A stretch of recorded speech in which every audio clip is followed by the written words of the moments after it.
Salut la communauté, ici le Père Édouard pour préparer avec vous le texte du dimanche. Dimanche prochain, nous serons le 29e dimanche du temps ordinaire année C et c'est aussi la journée missionnaire mondiale. Avez-vous déjà eu l'impression d'entendre un texte à la messe, de hocher la tête, mais de repartir sans une idée précise à emporter dans votre semaine? Ça arrive à tout le monde, ne vous inquiétez pas. Eh bien, en 10 minutes chrono, nous allons découvrir ensemble les richesses insoupçonnées des textes du dimanche prochain.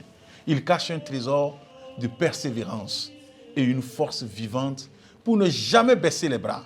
Restez avec nous jusqu'à la fin pour une petite question qui pourra tout changer dans votre façon de prier.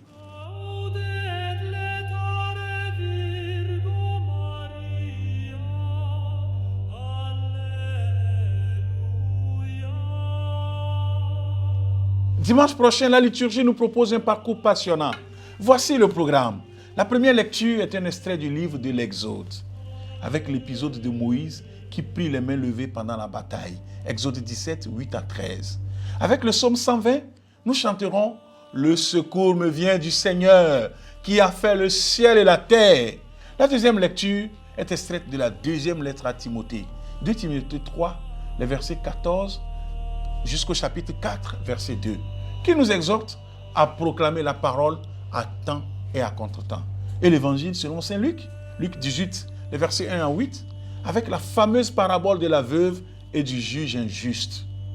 Le fil rouge qui relie tous ces textes est ultra clair. La prière de persévérance qui obtient gain de cause. C'est le combat de la foi qui ne renonce jamais.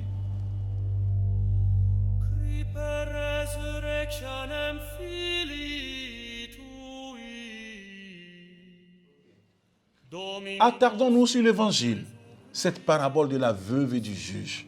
On a souvent l'image d'une gentille petite histoire sur la prière. En réalité, c'est un choc des extrêmes.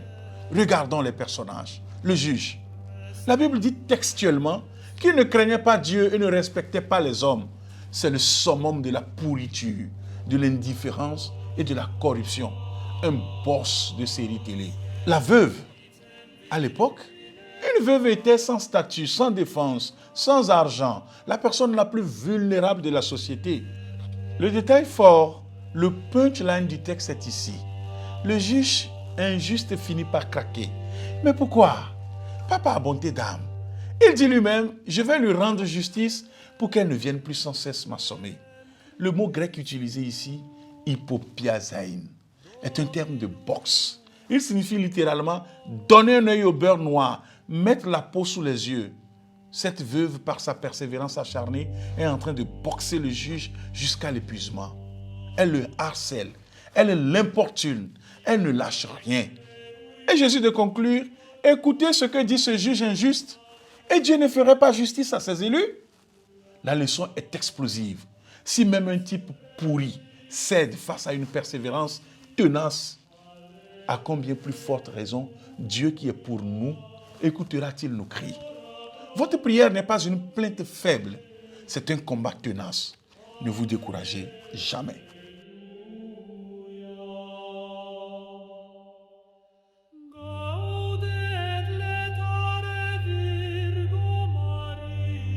Et ce n'est pas un hasard si les autres textes vont exactement dans le même sens. Regardez cette cohérence. Avec l'Exode, Moïse les mains levées. Pendant la bataille, quand Moïse prie les mains levées, Israël gagne. S'il baisse les bras, ils perdent. Aaron et Hur soutiennent ses bras fatigués. C'est l'image même de la persévérance dans l'épreuve et de l'importance de la communauté pour nous soutenir dans la prière. Avec le psaume 120, c'est le cri de confiance. Je lève les yeux vers le Seigneur, vers les montagnes. D'où le secours me viendra-t-il? Le secours me viendra du Seigneur. C'est la foi qui, même dans la difficulté, sait où chercher son aide. C'est le carburant de la persévérance. Avec la deuxième lettre à Timothée, saint Paul dit, proclame la parole, insiste à temps et à contre-temps. C'est la même attitude active, tenace, qui ne dépend pas des circonstances. La mission et la prière demandent la même persévérance. Le message est donc unanime. De l'Ancien Testament et l'Évangile, Dieu nous apprend à tenir bon. ensemble dans une prière de combat et de confiance. Alors, frères et sœurs, concrètement, on fait quoi avec tout ce que nous venons d'entendre cette semaine? Je vous propose non pas une, mais 2 petites questions très pratiques. Prenez 30 secondes pour y réfléchir vraiment.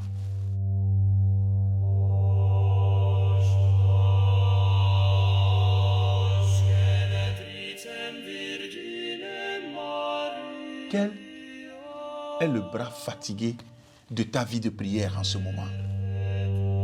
Est-ce une intention pour laquelle je prie depuis longtemps sans voir de réponse?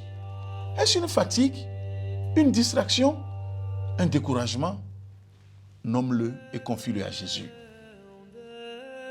La deuxième question, c'est qui peut être mon Aaron ou mon Nour qui, dans mon entourage, peut me soutenir spirituellement? Peut-être votre conjoint, un ami de confiance, votre groupe de prière. Et inversement, pour qui puis-je être un Aaron? Pour qui puis-je me proposer de prier avec persévérance cette semaine? Cette question peut tout changer. Elle transforme la prière solitaire en un combat d'équipe soutenu par la certitude que Dieu le Père juste, nous écoute. Voilà, chers amis, les textes du dimanche prochain n'ont plus de secret pour vous. Vous allez maintenant les entendre d'une oreille nouvelle, celle d'un Dieu qui vous encourage à ne jamais cesser de crier vers lui avec une foi de boxeur. Si ce décryptage vous a aidé, faites-le vivre. Likez cette vidéo si elle vous a plu. Partagez-la à un ami qui traverse une épreuve et qui a besoin d'entendre ce message d'espérance. Abonnez-vous à la chaîne et activez la cloche pour ne manquer aucun des prochains décryptages. Je vous salue, je vous souhaite une bonne marche vers dimanche et une semaine remplie de cette force qui vient de la prière persévérante. Que Dieu vous bénisse, vous et tout ce que vous portez dans votre cœur, le Père, le Fils et le Saint-Esprit. Amen. À la semaine prochaine.